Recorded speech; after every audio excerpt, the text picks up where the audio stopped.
Seorang pria di Setu, Kabupaten Bekasi tewas di tangan istri, anak, dan pacar sang anak. Pelaku memakai data korban untuk melakukan pinjaman online hingga puluhan juta rupiah. Polisi berhasil mengungkap kasus pembunuhan Asep Saipuddin, seorang pengusaha aksesori dan perhiasan di Kabupaten Bekasi, Jawa Barat. Istri, anak kandung, dan pacar anak korban menjadi dalang pembunuhan Asep. Kecurigaan muncul saat keluarga korban melihat sejumlah luka di tubuh korban. Meski saat itu korban sudah dimakamkan, adik korban meminta polisi melakukan ekshumasi. Kecurigaan itu diperkuat dengan adanya transaksi pinjaman online sebesar 56 juta rupiah di dua aplikasi setelah korban dinyatakan meninggal dunia. Usai melakukan penyelidikan, polisi akhirnya menetapkan J dan SNA, ibu dan anak korban, serta HP, pacar anak korban, sebagai tersangka.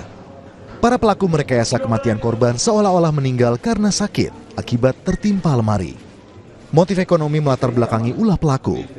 Selain itu, kekasih anak korban sakit hati karena tidak mendapat restu dari korban.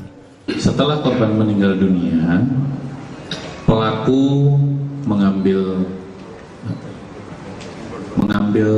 telepon genggam korban, kemudian melakukan transaksi pinjaman online, ya, itu sebesar 13 juta rupiah.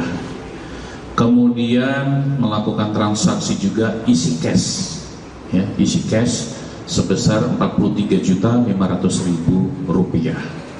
Untuk motif ini ada motif ekonomi dan ada motif sakit hati terhadap korban.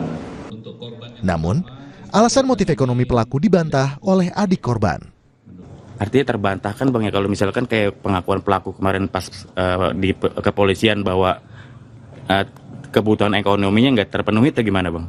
Nggak mungkin lah, itu sangat nggak mungkin. Soalnya ya kita tahu maksudnya itu nggak mungkin, orang mereka makan bareng, keluar jalan-jalan pasti bareng. Terus saya tahu kondisi keuangannya nggak mungkin karena ekonomi.